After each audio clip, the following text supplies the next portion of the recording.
আসসালামু আলাইকুম আরহামতুল্লাহ। প্রিয় ইসলামিক কথা চ্যানেলের দর্শকবিন্দু, আশা করি আল্লাহর রহমতে আপনারা সবাই ভালো আছেন। আজকে আপনাদের সামনে নতুন আরেকটি বিষয় নিয়ে হাজির হয়েছি।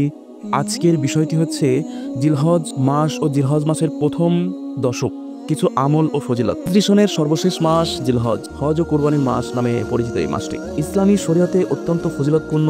এই মাসটি কুরআনুল কারিমে সূরা তাওবার ৩৬ নং আয়াতে আল্লাহ তাআলা যে 4 মাসকে সম্মানিত বলে ঘোষণা করেছেন, মাহে জিলহজ তার মধ্যে অন্যতম। 12 মাসে এক বছর, এর মধ্যে থেকে 4টি মাস সম্মানিত। 3টি মাস ধারাবাহিক, জিলকদ, জিলহজ ও মুহররম। আরেকটি হলো রজব, যা জুমাদাল আখিরা ও শাবানের মধ্যবর্তী মাস। সহিহ বুখারী হাদিস 4662। হজ কুরবানি ইসলামের স্বতন্ত্র দুটি মৌলিক ইবাদত। ইবাদত দুটি ইসলামের পরিচয় চিহ্ন বহনকারী দুটি প্রতীক।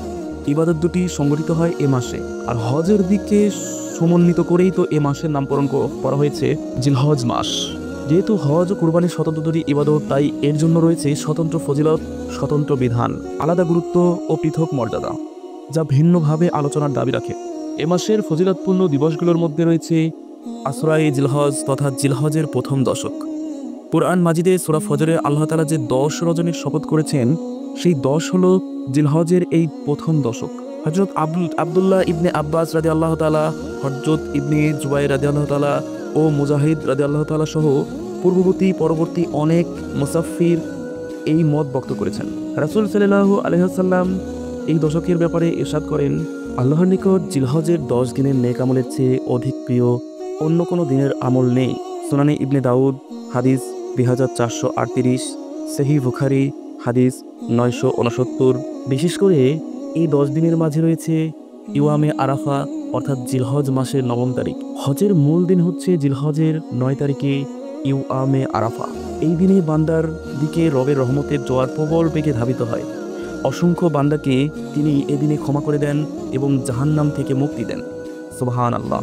উম্মুল মুমিনুন হযরত আয়েশা রাদিয়াল্লাহু তাআলা থেকে বর্ণিত, রাসূল সাল্লাল্লাহু আলাইহি ওয়াসাল্লাম ইরশাদ করেন, আরাফার দিনের মতো আর কোনো দিন এত অধিক পরিমাণ জাহান্নাম থেকে মুক্তি দেওয়া হয় না। সহিহ মুসলিম হাদিস 1348।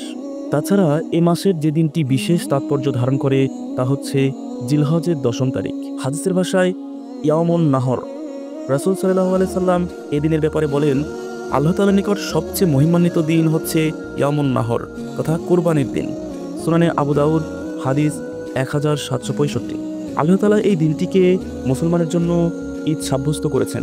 রাসূল সাল্লাল্লাহু আলাইহি ওয়াসাল্লাম ইরশাদ করেন, আমাকে ইয়ামুল আজহার আদেশ করা হয়েছে, অর্থাৎ এই দিনে কুরবানি করার আদেশ করা হয়েছে। এই দিবসকে আল্লাহ তাআলা এ উম্মতের জন্য ঈদ বানিয়েছেন।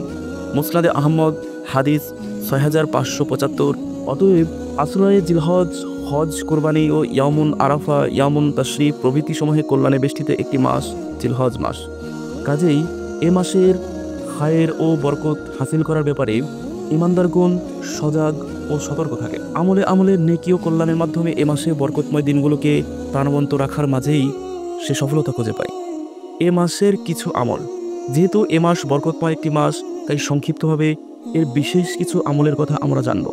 1. পূর্বে আমরা যে হাদিসটি উল্লেখ করে আসলাম যে আল্লাহ তাআলার নিকট জিলহজের 10 দিনের চেয়ে অধিক প্রিয় আমল আর নেই।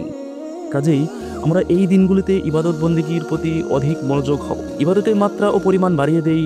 তওবা, ইস্তিগফার, জিকির, তেলাওয়াত, রোনাজারি, কোরআন তেলাওয়াত, দান সাদকা প্রভৃতি নেক আমলের মাধ্যমে এই দিনগুলো প্রাণবন্ত করে রাখি। বিশেষ করে হাদিসে উল্লেখিত তাসবিহগুলো পাঠ করি। আল্লাহ তাআলার নিকট আশরায়ে জিলহজের আমলের চেয়ে অধিক মহৎ এবং অধিক প্রিয় অন্য কোনো দিনের আমল নেই। সুতরাং তোমরা এই দিনগুলোতে বেশি বেশি লা ইলাহা ইল্লাল্লাহু আল্লাহু আকবার এবং আলহামদুলিল্লাহ পাঠ করো। সুনানে আহমদ হাদিস 5446। 2. এই দিনগুলোতে মনোযোগী হই রোজার প্রতি। রাসূল সাল্লাল্লাহু আলাইহি ওয়াসাল্লাম জিলহজের প্রথম 9 দিন রোজা রাখার ব্যাপারে যত্নবান ছিলেন। বর্ণিত হয়েছে, রাসূল সাল্লাল্লাহু আলাইহি ওয়াসাল্লাম জিলহজের 9টি দিবসে সাধারণত রোজা রাখতেন। সুনানে আবু দাউদ হাদিস 2437। 3.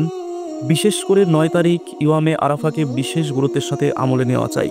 এদিন অতিবাহিত করি দোয়া দরুদ, কান্নাকাটি এবং তওবা ইস্তেগফার করে। ইহতিমাম করি এই দিনে রোজা রাখার প্রতি স্মরণ রাখি নবীজি হাদিস, আরাফার দিনে জিলহজের 9 তারিখে রোজার বিষয়ে আমি আল্লাহর কাছে প্রত্যাশা রাখি, পূর্বের 1 বছরে এবং পরের 1 বছরে গুনাহসমূহ ক্ষমা করে দেবেন।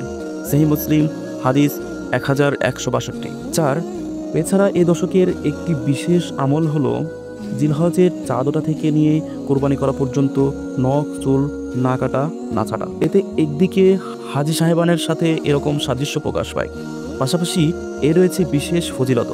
রাসূল সাল্লাল্লাহু আলাইহি ওয়াসাল্লাম ইরশাদ করেন, যখন জিলহজের চাঁদ দেখবে তখন তোমাদের মধ্যে যে কুরবানি করবে সেজন্য তার চুল নখ না কাটে। সহিহ মুসলিম হাদিস 1977। অতএব জিলহজ আগমনের পূর্বেই নখ চুল কেটে ছেটে পরিপাটি হয়ে থাকা বাঞ্ছনীয়। যারা কুরবানি করবেন তারা তো এ মুস্তাহাবের প্রতি যত্নবান হবেনই।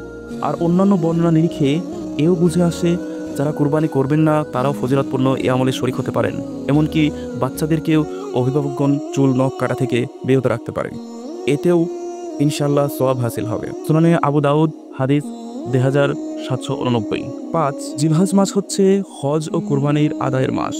আল্লাহ রাব্বুল আলামিন যাদেরকে এই নেক আমল আদায়ের তৌফিক দিয়েছেন, গুরুত্বের সাথে তারা ইবাদত দুটি পালনের প্রতি যত্নবান হয় এবং ইখলাসের সাথে তা করতে চেষ্টা করি। শয়তান বহুভাবে বান্দার আমলের রূহ নষ্ট করে দেওয়ার পায়তারা করে থাকে। কোনোভাবেই তাকে প্রশ্রয় দেওয়া চলবে না, একমাত্র আল্লাহ রাব্বুল আলামিনের সন্তুষ্টি লাভের জন্য। কিভাবে আমরা আমলগুলো নিবেদিত হতে পারে সেদিকে পূর্ণ মনোযোগ হওয়া দরকার। কিভাবে হজ ও কোরবানি আমরা ইমানি জিন্দেগিতে ইতিবাচক প্রভাব সৃষ্টি করতে পারে সেদিকে সজাগ দৃষ্টি রাখি। কোনোভাবেই যেন কষ্টের আমলগুলো বিনষ্ট না হয়ে যায়, এ ব্যাপারে সতর্ক থাকি। আল্লাহই একমাত্র তৌফিক দাতা। 6, জিলহজ মাসের 9 তারিখ ফজর থেকে নিয়ে 13 জিলহজের আসর পর্যন্ত প্রত্যেক ফরজ নামাজের পর নারী পুরুষ সকলের জন্য একবার তাকবীরে তাসরিক বলা ওয়াজিব। তাকবীরে তাসরিক হলো আল্লাহু আকবার আল্লাহু আকবার লা ইলাহা ইল্লাল্লাহু আল্লাহু আকবার ওয়ালিল্লাহিল হামদ। সর্বমোট 5 দিন তাকবীরে তাসরিক বলা হলেও পরিভাষায় সাধারণত 11, 12 ও 13 জিলহজের আইয়ামে তাশরিক বলা হয়। রাসূল সাল্লাল্লাহু আলাইহি ওয়াসাল্লাম ইরশাদ করেন, আইয়ামে তাশরিক হলো পানাহার ও আল্লাহর জিকিরের জন্য। মুসনাদে আহমদ হাদিস 2722। অতএব আমরা এই দিনগুলোতে জিকির ও তাকবীর পাঠ করব। 7, হাদিসে বলা হয়েছে এই দিনগুলি পানাহারের দিন। সহিহ মুসলিম হাদিস 1141। সহিহ মুসলিমে হাদিসটি বর্ণিত হয়েছে আইয়ামে তাশরিকে রোজা রাখা হারাম এ অধ্যায়ে। এই হিসাবে জিলহজের 10 তারিখ থেকে 13 তারিখ পর্যন্ত রোজা রাখা হারাম। কুরবানি হবে একমাত্র আল্লাহর জন্য, তবে আল্লাহ তাআলা নিজ অনুগ্রহে বান্দার জন্য কুরবানি পশুর গোশত খাওয়া হালাল করে দিয়েছেন। একে নির্ধারণ করেছেন বান্দার আপ্যায়ন হিসেবে। তাই আইয়ামে তাশরিকে রোজা রাখার ব্যাপারে নিষেধাজ্ঞা এসেছে। এই যেন সেই মেহমানদারি কবুল করার অপূর্ণ সুযোগ। আবদ ও মাবুদের পারস্পরিক প্রেম ও ভালোবাসা এবং মুমিন ও অন্তরের গভীরে ইমানি অনুভূতি কেবল অনুভব করতে পারে সেই আপ্যায়নের স্বর্গীয় স্বাদ। আল্লাহ তাআলা আমাদের জিলহজের গুরুত্ব অনুধাবন করে ইবাদতে তা ফলপ্রসূ করার তৌফিক দান করুন। এ মাস সম্পর্কে আপনার কোনো বিশেষ জিজ্ঞাসা থাকলে কমেন্ট বক্সে জানাতে পারেন, আমরা সাধ্যমতো উত্তর দেওয়ার চেষ্টা করব। যদি আমাদের এই আলোচনা ভালো লেগে থাকে তাহলে ভিডিওটি একটি লাইক দিন, আপনার বন্ধুদের সাথে শেয়ার করুন এবং আমাদের চ্যানেলটি সাবস্ক্রাইব করে পাশে থাকুন।